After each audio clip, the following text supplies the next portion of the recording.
তাহলে প্রতিনিধির কথা মূলের কথা একই।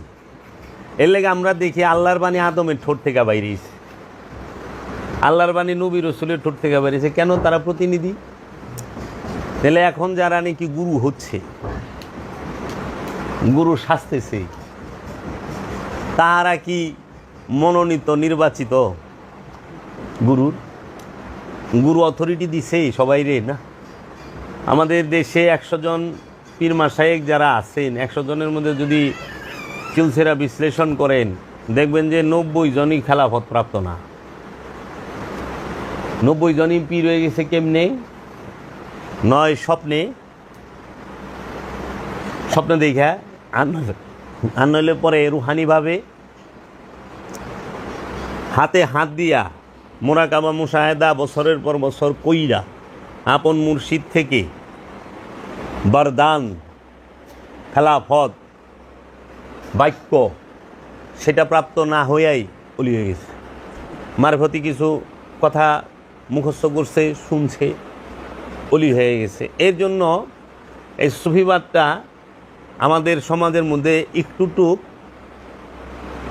কলঙ্কিত হয়েছে, সমালোচিত হয়েছে। কারণ যে গুরুর অনুসরণ করে নাই এর মধ্যে তো গুরুর রং আসবে না। যে গুরুর গোলামি করে নাই সে তো গুরুর দাসত্ব করতে পারবে না, গুরুর গুণ গান গাইতে পারবে না। তো প্রভুর গুণ গান গাইব তার গোলামে, প্রভুর গুণ গান গাইব তার খলিফায়। আমাকে অনেক সময় অনেক জায়গায় যে আমার কত বকেও যাই এমনি মানে মা মায়েরে তুই খালি বাবা বাবা করস, আর বাবা জাহাঙ্গীর বাবা জাহাঙ্গীর আমি করি, বাবা জাহাঙ্গীর আমার সাহায্য করো, বাবা জাহাঙ্গীর আমার দয়া করো, বাবা জাহাঙ্গীর তোমার কাছে চাই। আমি এই জন্য করতে পারি কারণ আমি আমার গুরুর অনুসরণ করি। আমার গুরু সুরেশ্বরী বাবা দয়াল সুরেশ্বরী করে, কারণ বাবা জাহাঙ্গীর সুরেশ্বরী বাবার অনুসরণ করে। সুরেশ্বরী বাবা ফতে আলী ওয়াইসি করে, ফতে আলী বাবার অনুসরণ সুরেশ্বরী বাবায় করছে।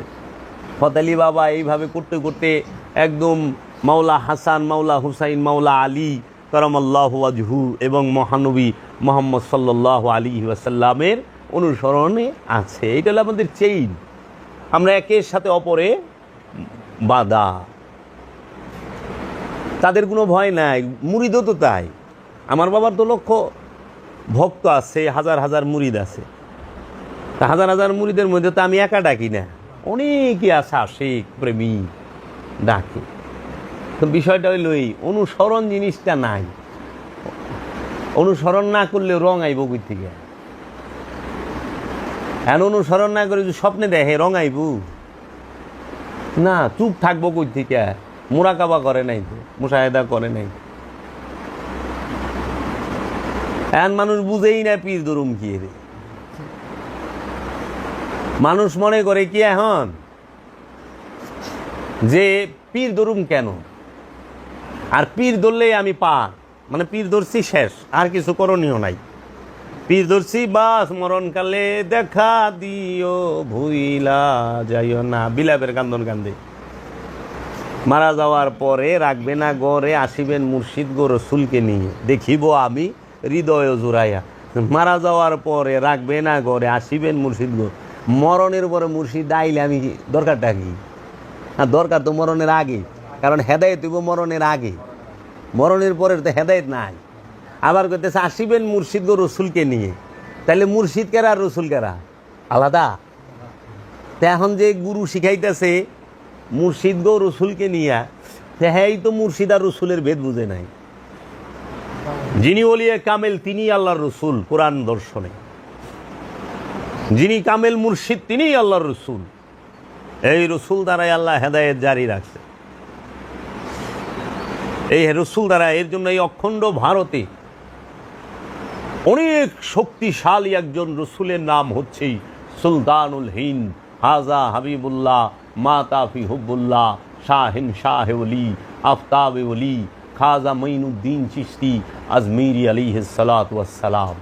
তিনি এই অখণ্ড ভারতের রসুল, যার দ্বারা এই আজ থেকে 900 বছর আগে এই অখণ্ড ভারতে রবের আয়াত তেলাওয়াত করা হয়েছে। রবের তরফ হইতে মানুষের নফসকে পবিত্র করা হয়েছে। রবের তরফ থেকে খাজা গরিবে নেওয়া যায়, সেই অখণ্ড ভারতের মানুষকে কেতাবের জ্ঞান দিয়েছে, হেকমত দান করছে। আরব থেকে কেউ আইসা দেয় নাই, সুলতানুল হিন্দে দিছে, পাকিস্তানের দাতা লাহুরি বাবাই দিছে। এখন পাকিস্তান কিন্তু ইয়ামল অখণ্ড ভারত। পাকিস্তান হয়েছে কত 70-80 বছর হয়েছে, হয় নাই মনে হয়, এরকমই হয়েছে, তাই না? 47 হয়েছে তাইলে। কিন্তু এর আগে তো অখণ্ড ভারত। আর সুলতানুল হিন্দ দাতা লাহোরি মাজার শরীফে 40 দিনে চিল্লা করছে, এবং সুলতানুল হিন্দ টাইটেনটা দাতা লাহোরি দিছে। এই যে কান্নাকাটি, এরা রসুল আর মুর্শিদের ভেদ বুঝে না। এখন পীর ধরুম কে রে? পীর ধরার উদ্দেশ্য কি? মানে আমরা যদি সলাৎ করতে যাই, সর্বপ্রথম কি লাগবো? নামাজ পড়তে গেলে কি কয়? শরীর পাক, কাপড় পাক, নামাজের জায়গা পাক, ছত্র ঢাকা, তাই না? তাহলে শরীর পাক, কাপড় পাক, নামাজের জায়গা পাক। এখন এই যে কাপড়টা, এটা পাক হইতে হবে। এখন এই কাপড় না পাক হইল কেমনি বাবা? এই কাপড় কি নাপাক হয় না ময়লা হয়? কোনটা হয়? নাপাক আর ময়লা কি এক বিষয়? কখনোই না। কারণ এই কাপড় তৌহিদে বাস করে, এইটা সিফাতের সিফাত দিয়ে তৈরি, সিফাত গুণাবলীরও গুণাবলী দিয়ে তৈরি কাপড়। এই কাপড়ের মধ্যে ময়লা লাগে, ধুলাবালি লাগে, গাম লাগে, পায়খানা প্রস্রাব লাগে, রক্ত পুইস এগুলো লাগে। এর জন্য এইটারে পানি দিয়া সাবান দিয়া ধুইলে এটা পরিষ্কার হয়, ময়লা কাপড় পরিষ্কার হয়। এখন নামাজের জায়গা পাক, যায় নামাজ কন কিংবা মাটি কন, এইটাও ময়লা হয় কিন্তু নাপাক হয় না। ময়লা জায়গা ময়লা যায় নামাজ, কিন্তু নাপাক জায়গা নাপাক যায় না, কারণ নাপাক মাটি হয় না, মাটি ময়লা হয়। নাপাক কি আর ময়লা কি এটাকে বুঝতে পারো। নাপাক হয় কি? পোশাক নাপাক হয় না, পোশাক ময়লা হয়, অপরিষ্কার হয়। দেহ নাপাক হয় না, দেহ ময়লা হয়, অপরিষ্কার হয়। এই জায়গা জমি নাপাক হয় না, অপরিষ্কার হয়, ময়লা হয়। তাহলে নাপাক কি হয়? নাপাক হয় অন্তর। কেন নাপাক হয় অন্তর? অন্তরে থাকে শয়তান রূপী খান্নাস। খান্নাস যেখানে থাকে, মানে কামনা যেখানে থাকে, খান্নাসের বাংলা অর্থ হইল কামনা। খান্নাস রূপী শয়তান যেখানে থাকে ওই স্থান নাপাক হয়। এর জন্য আপনি দেখবেন পানি দিয়া সাবান দিয়া কাপড়টা পরিষ্কার করা যায় ধুইয়া, পানি সাবান দিয়া জায়নামাজটা ধুইয়া পরিষ্কার করতে পারবেন, পানি সাবান দিয়া ধুইয়া দেহটা পরিষ্কার করা পারবেন, পানি সাবান দিয়া ধুইয়া মাটিতেও পরিষ্কার করতে পারবেন। কিন্তু পানি আর সাবান দিয়া কোনোদিন কলব পরিষ্কার করতে পারবেন না, নফস পরিষ্কার করতে পারবেন না। কারণ কলব নিরাকার, নফস নিরাকার। নফসকে ধরা যায় না। ধরা যায় তাহলে তো মানুষ মরবারি দিত না, বাইন্দা রাখতো দেহের লগে।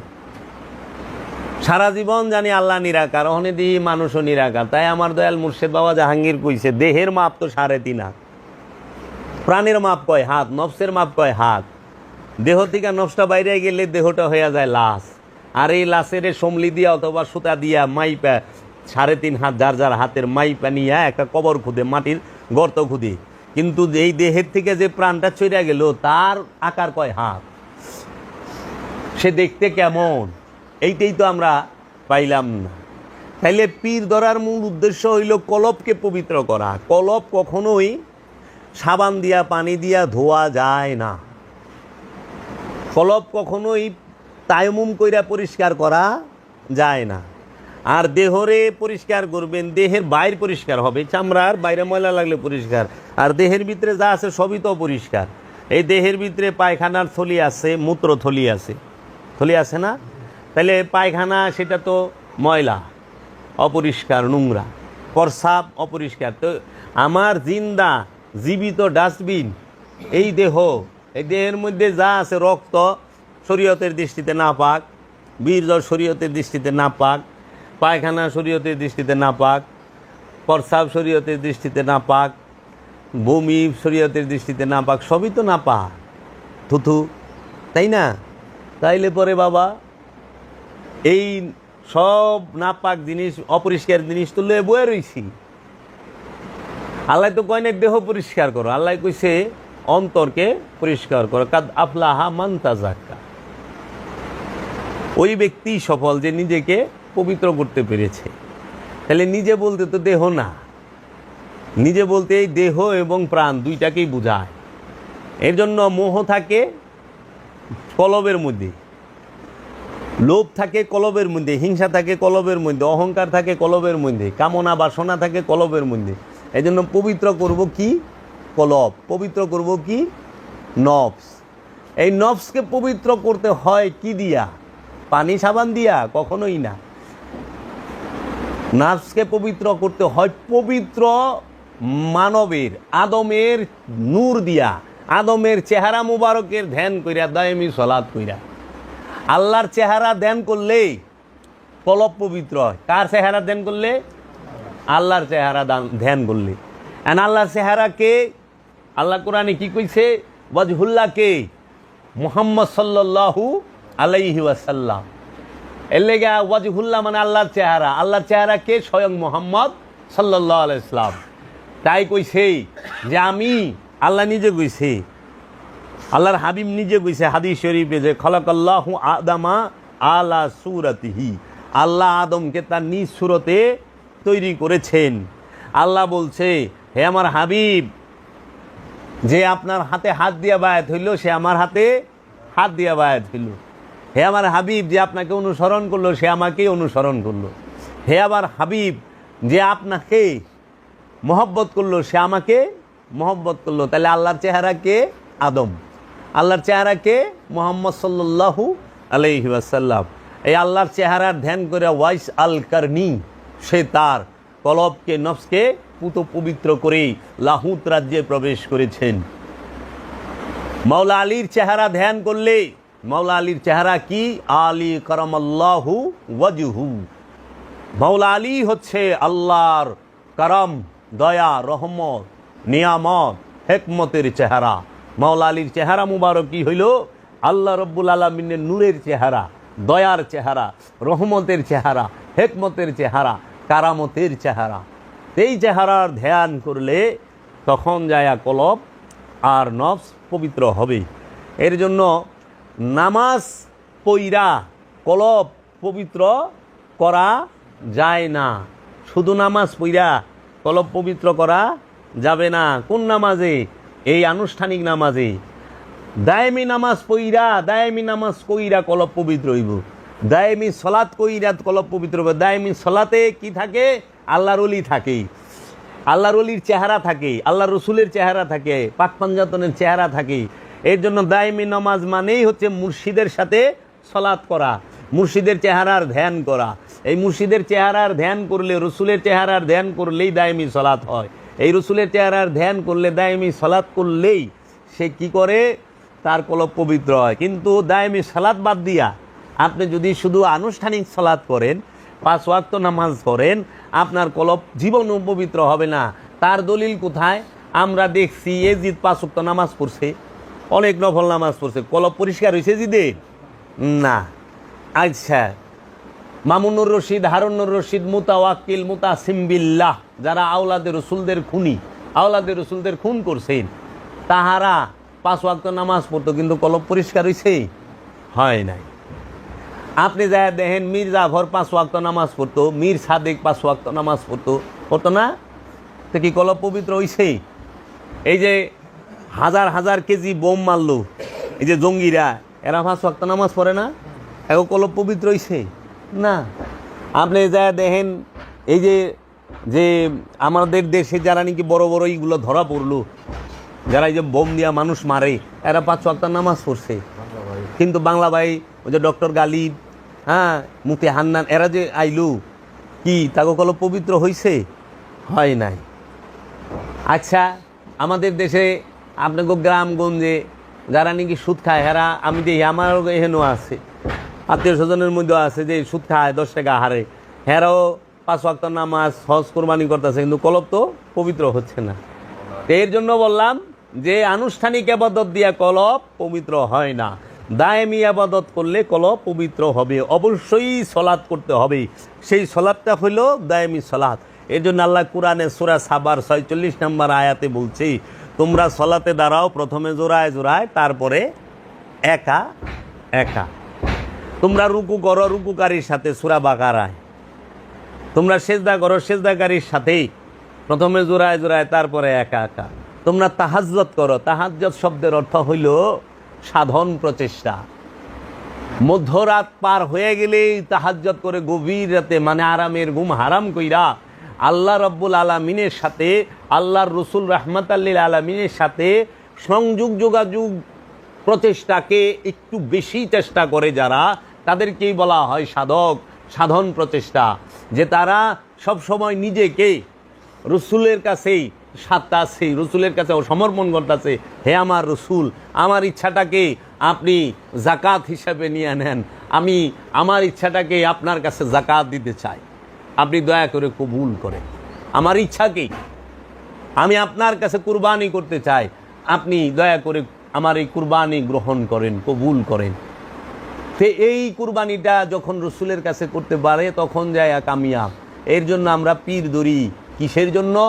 নফসকে এবং কলবকে কামনা শূন্য করে, পুত পবিত্র করে, সেই কলব এবং নফসকে রবের মহানূরের মাঝে ফানা এবং বাঁকা করার জন্য, বাঁকায় অবস্থানের জন্য। ফানা মানে বিলীন হয়ে যাওয়া, বাঁকা মানে স্থায়ী হয়ে যাওয়া। এর জন্য আমরা পীর ধরি। এখন কি করে? পীর ধরছে, মুড়ি দিছে, পীর সাবে কয়ে দিছে, যা এক কাম কর, ৫ ওয়াক্ত নামাজ পড়িস, তসবিহ তাহলিল করিস, হ্যাঁ, আর ওই যে অনুষ্ঠানের দিন আহিস, এত তারিখ অনুষ্ঠান হয়, উরসে আহিস। এই অহনে যাইবার লইছে, অনেক পীর ধরছি আমি কেরানীগঞ্জে চুনকুটে, এখন নামাজ পড়ি আমি আমার এলাকার ইমাম সাহেবের পিছিয়ে, যাই কবে লইছে বিহাজাল ইমাম। তাহলে তোমার পীর কি? প্রত্যেকের আপন মুর্শিদ তার ইমাম, আপন পীরই তার ইমাম। যে গুরু ধরছে সে আর কোনোদিন কইতে পারে না বিহাজাল ইমাম, এই ইমামের পিছিয়ে অন্যজনে। তাহলে মুরিদগিরি থাকে না তো, ভাঙ্গা যায় তো। কে শিখাইব? আমি কি আল্লাহরে খুশি করুম না সমাজ খুশি করুম? আমার কারে দরকার? আল্লাহ, আল্লাহ রসুল দরকার না? আমি রসুলকে খুশি করতে চাই, আমি রসুলের ইচ্ছা মতো চলুম, আল্লাহর ইচ্ছা মতো চলুম, আমি তো সমাজের মানুষের ইচ্ছা মতো চলুম না, চলুম। এই জন্য কোরআন বলছে, তুমি যদি অধিকাংশ মানুষকে ফলো করো, তোমরা, আমাদেরকে বলছে, রসুলকে না, তোমরা যদি সমাজের অধিকাংশ মানুষকে ফলো করো, তারা তোমাকে গুমরাহির পথে নিয়ে যাবে। অধিকাংশ মানুষকে ফলো করা যাবে না, যে এখানে বেশি মানুষ তাকে ফলো করি না, ওলিয়া কামেলকে অনুসরণ করতে হবে। ওই আয়াত রসুলের লেগা না, আমাগো লেগা, আমানুর লেগা, মানুষের লেগা, নাসের লেগা, ইনসানের লেগা। ওই আয়াত রসুলের লেগা না। রসুল আবার কারে অনুসরণ করব? নবী কারে অনুসরণ করবো? কারণ নবী নিজেই কেন্দ্রবিন্দুতে অবস্থান করে, নবী হয়ে আগমন করে, রসুল হয়ে আগমন করে, তো তিনি আবার কার অনুসরণ করব? তিনি অনুসরণের কেন্দ্রবিন্দুতে অবস্থান করেন, তাকে কেন্দ্র করে অনুসরণ। এর জন্য তুমি সমাজের অধিকাংশ মানুষ, এই যে পাড়া মহল্লার মানুষগুলো, আরে এই কিরি ব্যাপার, আমাকে কয় না, দেখি না, আস না, ব্যাপার কি, এই তুই তো ভালো লোক না, এই না সেই না, তা অনেক কি কই, আহি না কি রে? কারণ আল্লাহ কইছে যে সলাৎ করে হ্যাঁ পাপই করা পারে না, হ্যাঁ আল্লাহ পাপ থেকে বিরত রাখে। এটা আল্লাহ প্রতিশ্রুতি, ইন্না সলাতা তানহা আনিল ফাহশাই ওয়াল মুনকার। তো চাচা মিয়া, আপনি সুদ খাইতে খাইতে আর ঘুষ খাইতে খাইতে আপনার আগে দাঁড়িয়ে আসলেন, ওখানে দাঁড়িয়ে রাখছেন, সাদা হয়ে গেছে গা, সাদা দাঁড়িয়ে জর্দার রং মাইরা লাল করছেন, তারপরও আপনি ঘুষ ছাড়তেছেন না, আবার ৫ ওয়াক্ত নামাজও পড়তেছেন, সুদ সারা পারতেছেন না, ৫ ওয়াক্ত নামাজও পড়তেছেন, হক মাইরা গেছে। বইনের ওয়ারিশ সম্পত্তি দেয় নাই, ভাইয়ের ওয়ারিশ সম্পত্তি দেয় নাই, বাইনার ওয়ারিশ দেয় নাই, বাইস্তার ওয়ারিশ দেয় নাই, দেয় না। আত্মীয় স্বজনের সীমানা 4টা থাকে তো, উত্তর দক্ষিণ পূর্ব পশ্চিম, 4 জনের লোকে গুতাগুতি আইল লইয়া। আপনি হেই লুক, এখন আপনি গেছেন, এর লেগে আমি যাই না চাচা, কে রে? আমি শুধরাইতে দেখলাম না তো, কিন্তু কোরআন তো কইছেন না সলাতা তানহা আনিল ফাহশাই ওয়াল মুনকার। নিঃসন্দেহে এই সলাত পাপ কাজ হইতে বিরত রাখবে। তুমি যায় দেখো গা, ওলিয়া কামেলের একজন সাধক মুরিদ যে আসলেই মুসল্লি, তাকে যায় দেখো, সেই কাহারও সম্পদ মাইরা খাওয়া তো দূরের কথা, নিজের সম্পদ মাইনছে লয়ে গেছে, ওইটারই হিসাব রাখে নাই। সে সুদ ঘুষ খাইব তো দূরের কথা, সে নিজের সম্পদ বিলাইতে বিলাইতে নিঃস্ব হয়ে যা, সে মানুষের সেবায় নিয়োজিত। যায় দেখো, আছে। মানুষকে অনেকভাবে সেবা করা যায় বাবা। সবচেয়ে উত্তম সেবা হলো খাবার দিয়া, জ্ঞান দিয়েও সেবা হয়, বিদ্যা দিয়া সেবা করা যায়, চিকিৎসা দিয়া সেবা করা যায়। এই সেবাগুলো হলো সব ধর্মের মধ্যে শ্রেষ্ঠ এবং এইটাই সবচেয়ে পুণ্যের কাম কইছেই। এই করোনার মধ্যে যারা নাকি জীবন বাজি রাইখা মানুষের সেবা করছে, তাগো থেকে উন্নত ধার্মিক কেউ আছে? তাদের থেকে ভালো আমলদার কেউ আছে? ঘরের ভিতরে জিকির করা সহজ, কিন্তু করোনার মধ্যে একজন করোনা রুগীর চিকিৎসা দেওয়া এটা বড় কঠিন। নিজের জীবন বাজি রেখা তো করে নাই সারা বিশ্বে, তুমি কি এই অবদান ভালাই দিতে পারবা? জ্ঞান দিয়া করে, বিদ্যা দিয়া করে, তথ্য দিয়া করে, এর জন্য সেবার মন মানসিকতা থাকতে হবে। তো কাজেই পীর দড়ি গিয়ে এটাই বোঝে না। আর পীর দড়ি কলবরে পবিত্র করা, কলব কি দেওয়া বোঝে না, কলব বান্ধবদের নিচে। এটা হলো রূপর। এই তুই থাকা ভালো, আস্তে আস্তে সাধন ভোজনের একটা পর্যায়ে গেলে আপন গুরু কয়ে দিব কলব কি পবিত্র হইছে না হয় নাই। এর লেগা পবিত্র কার ধ্যান করলে পবিত্র হইবেন? আল্লাহর চেহারা। শয়তানের চেহারার ধ্যান করলে পবিত্র হইবেন? যার মধ্যে কামনা আছে সে কি আল্লাহর চেহারা না শয়তানের চেহারা? আর যার মধ্যে রহমত আছে সে আল্লাহর চেহারা। এর জন্য কামনা বাসনা যুক্ত লোকের কাছে কেউ যদি মুরিদ হয়, সে তার ধ্যান করলে হ্যাঁ কামনা বাসনা যুক্তই থাকবে। কারণ ধ্যান করছেন যার, স্বভাব তো তারই হইব। ওখানে মাছ পানির মধ্যে সারাক্ষণ থাকে, পানি ছাড়া মাছ বাঁচতে পারে না, পারে? পানির থেকে উঠাইলে সে ছটপট করে মইরা যায়। মাছের জীবন পানি, তো মাছ পানিতে থাকতে থাকতে পানি আর মাছের মিলনে এমন একটা গন্ধ তৈরি হয় মাছের শরীর থেকে, পানির গন্ধ। তখন কি ওই মাছটা যে ধরে টাচ করে তার শরীরটা শুদ্ধ গন্ধ ছিটা যায়, ওই মাছটা যে বাজারে থাকে ওই এলাকা শুদ্ধ গন্ধ ছিটা যায়।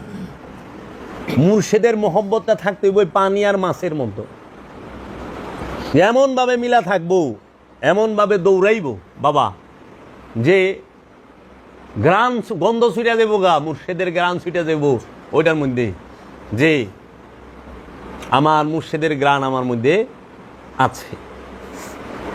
পানি আর মাছের মতো, যার সাথে আপনি হাত দিবেন। এখন মাছ ধরে কেউ হাত মিলাইছেন, হেরা তো গন্ধ হয়ে গেছে, আবার যায় যার লোক হাত মিলাইব, হেরা তো গন্ধ হয়ে গেছে।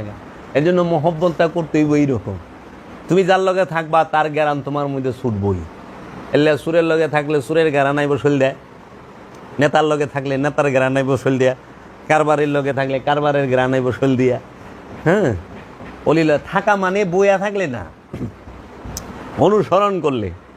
নেতা যেভাবে হাঁটে ওইভাবে হাঁটবা, নেতা যেভাবে বক্তব্য দেয় ওইভাবে দিবা, নেতা যেভাবে নেতাগিরি করে ওইভাবে করবা, মানে অনুসরণ করলাই।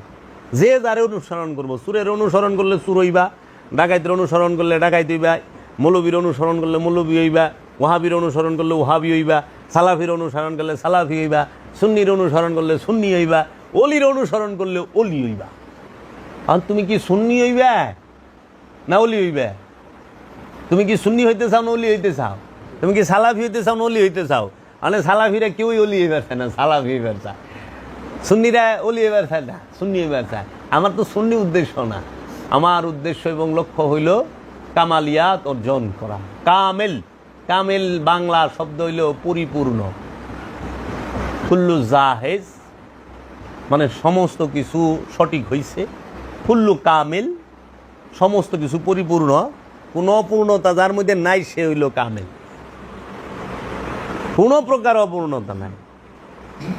অনেকের আছে অনেক রিপু নাই কিন্তু একটু লোভ আছে, তাহলে কামেল না, মানে একটু আছে, অন্য সব ভালো। অনেকের আছে অনেক কিছু, সব নাই কিন্তু একটু অহংকার আছে, মানে পরিপূর্ণ। তাহলে আমরা এই বিষয়গুলো পীর কি এর ধরুন, এটা হলো মূল আমাকে দরকার, এইটা এই আলোচনা। আচ্ছা, আমরা যারা পীর ধরছি, পীর ধৈরা কি করুম এটাও আমাকে জানার বিষয়। পীর ধরছি আমাকে কর্ম শেষ না, কর্ম আর বাইরে গেছে। অনেক গুরুর অনুসরণ করতে হইব, গুরুর বাড়িতে যাইতে হইব, গুরুর সহবতে থাকতে হইব, গুরুর খেদমত করতে হইব। সেটা আর্থিক হোক, মানসিক হোক, শারীরিক হোক, কর্মের দ্বারা হোক, জ্ঞানের দ্বারা হোক, বুদ্ধির দ্বারা হোক, যেভাবেই হোক গুরু সেবা, গুরুর বাড়ির যে মুসাফির আইব তাকে সেবায় থাকতে হবে। এর মধ্যে আমার তিনটা জিনিস মূল থাকবো: আদব, ভক্তি, মহব্বত। এই বিষয়টা আদব আর ভক্তি থেকে মহব্বতের জন্ম হয়ে যাব। মানে আদব নাই, ভক্তি নাই, তাহলে মহব্বত আসবে না। আর মহব্বতের অপর নাম ইমান, আমলের অপর নাম ইমান না। আমলের অপর নাম যদি ইমান হইতো তাহলে আজাজিল সবচেয়ে বড় ইমানদার থাকতো, তাই না?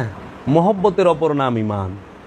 যার রসুলের প্রতি যে যত বেশি মহব্বত, তার ইমান তত বেশি গভীর। আর যে মহব্বত করে রসুলরে এবং রবকে এবং অলিদেরকে, তারা কোনোদিনও জাহান্নামে যাইব না।